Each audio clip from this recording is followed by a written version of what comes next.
नमस्कार, स्वागत है आपका हमारे इस YouTube चैनल पर। मैं मुनमुन श्रीवास्तव आपका हार्दिक अभिनंदन करता हूं।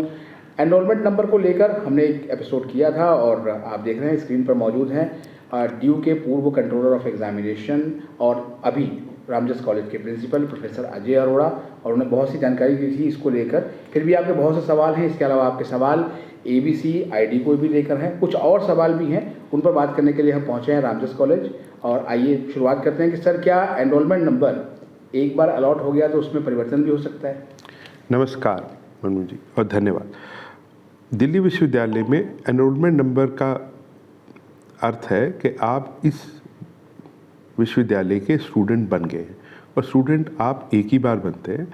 तो अगर आप एक बार किसी प्रोग्राम के लिए रजिस्टर्ड हो गए तो फिर आपको एनरोलमेंट नंबर वही आपके हर आगे आने वाले प्रोग्राम का, या जिसे हम कोर्स कहते हैं, वही रहेगा। आपने BA किया, B.Ed किया, आपने कोई डिप्लोमा किया किसी लैंग्वेज में, सर्टिफिकेट किया, आप MA कर रहे हैं, आप PhD करेंगे, तो ही वही का वही एनरोलमेंट नंबर आपका दिल्ली विश्वविद्यालय का रहेगा। तो ये आपकी आइडेंटिटी, और आइडेंटिटी दिल्ली विश्वविद्यालय के संदर्भ में है तो आइडेंटिटी हमेशा एक ही होती है और वो यूनिक होती है, तो इसीलिए ये बदलता नहीं है।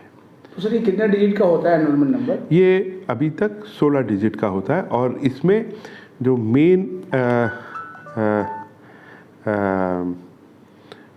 रिप्रेजेंटेशन होती है वो होती है कि जिस ईयर में आप पहली बार एडमिशन करते हैं वो होता है, और आपने किस जगह एडमिशन लिया, अर्थात किस कॉलेज में।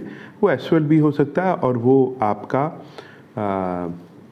दिल्ली विश्वविद्यालय का कोई कॉलेज भी हो सकता है। और अगर आप सीधा MA या MSc में एडमिशन ले रहे हैं तो वो आपका एक दिल्ली विश्वविद्यालय का डिपार्टमेंट भी हो सकता है।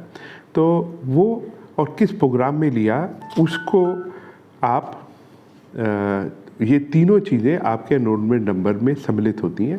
ये 16 डिजिट का अल्फ़ा न्यूमेरिक कोड होता है और वो यूनिक होता है। अच्छा सर, इसको देखते कैसे हैं? एनरोलमेंट नंबर में किसी बच्चे को एनरोलमेंट नंबर देखना है तो कैसे देखेगा सर वो? देखिए, देखना, मैंने आपको बताया कि it is a 16 digit number, जो आपके जो पहले 2 डिजिट होते हैं वो ये बताते हैं कि आपने किस वर्ष में पहली बार दिल्ली विश्वविद्यालय के स्टूडेंट बने।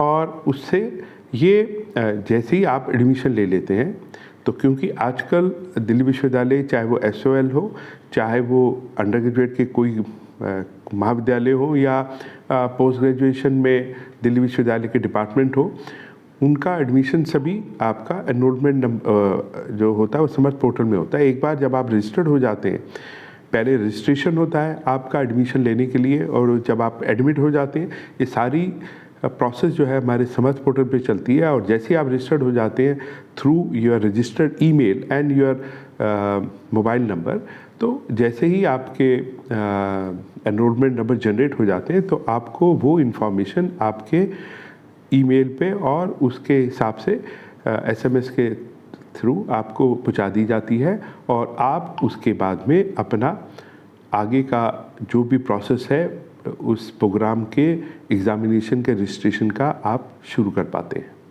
सर, एनरोलमेंट नंबर और ABC ID, इनमें कोई सर लिंक है आपस में? देखिए, लिंक से पहले पता होना चाहिए ABC है क्या, which is the academic bank of credit. अर्थात दिल्ली विश्वविद्यालय में जो भी आप प्रोग्राम करेंगे, आप प्रोग्राम्स में हर प्रोग्राम का सिस्टम जो बन गया है, जो कि 2015 से हमारे दिल्ली विश्वविद्यालय में CBCS से शुरू हुआ, कि हर पेपर जो भी आप पढ़ रहे हैं उसमें हर पेपर के कुछ क्रेडिट होते हैं। तो ABC का मतलब है एकेडमिक बैंक ऑफ क्रेडिट। आप ये समझ सकते हैं कि एक तरह से ये बैंक में आपका एक लॉकर है, जिसमें आपके जो पेपर वाइज आपने जो क्रेडिट अर्न किए हैं उसको वहाँ पे सम्मिलित किया जाता है, और वो आज के हिसाब से वो बैंक में रहते हैं। और जब आप उस क्रेडिट से एक सर्टिफिकेशन या डिप्लोमा या डिग्री कुछ भी लेते हैं तो वो यूज़ हो जाते हैं।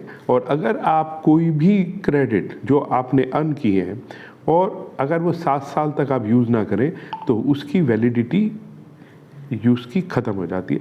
तो ABC एक तरह से आपका एकेडमिक बैंक ऑफ क्रेडिट है, और ये किसी भी विश्वविद्यालय और महाविद्यालय के डोमेन में नहीं आता, ये भारत सरकार का आप समझ सकते हैं। ठीक है, तो ये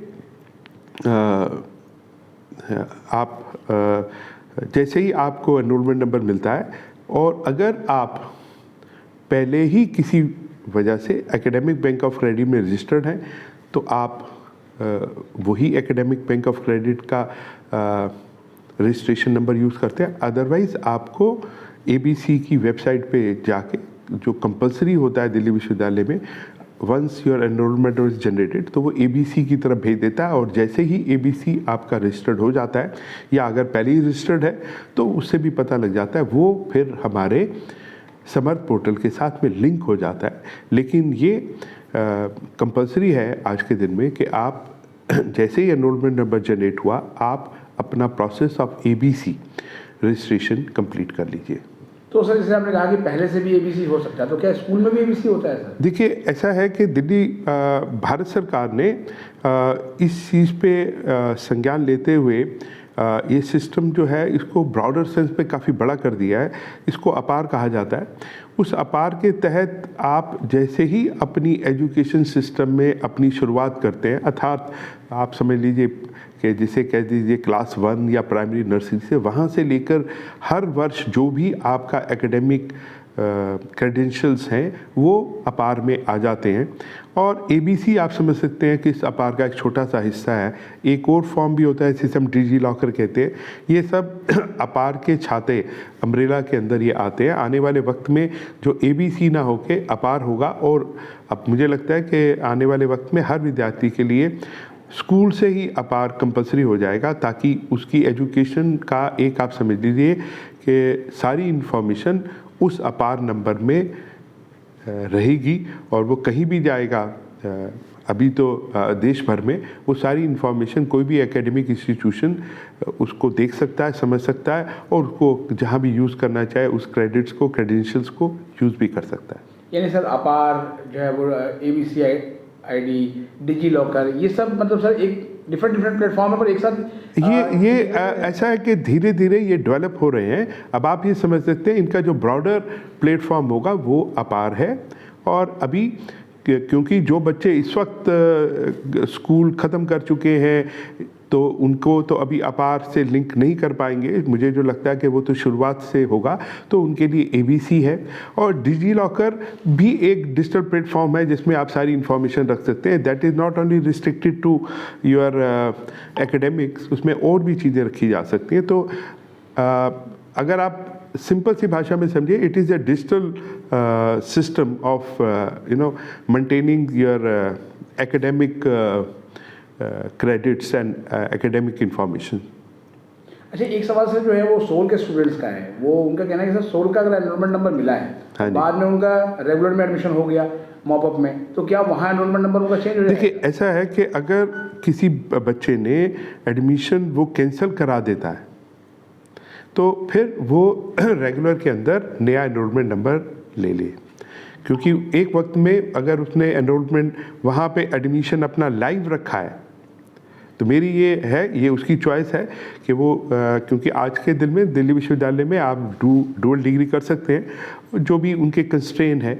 अगर वो बच्चे के प्रोग्राम ऐसे हैं कि वो दोनों डिग्री के लिए कर सकता है तो वो कर सकता है, लेकिन इसके लिए दिल्ली विश्वविद्यालय की जो भी कंडीशंस हैं उसको देख ले। लेकिन अगर उसने वो एडमिशन अपना कैंसिल करा दिया, मान लीजिए उसका बीकॉम ऑनर्स एसएल में एडमिशन हुआ था और अब वो बीकॉम ऑनर्स रेगुलर कॉलेज में आ गया है मॉपअप राउंड में, तो कृपया करके अपना वो एडमिशन कैंसिल करा दीजिए ताकि वो प्रॉब्लम उसकी वहीं ख़त्म हो जाए।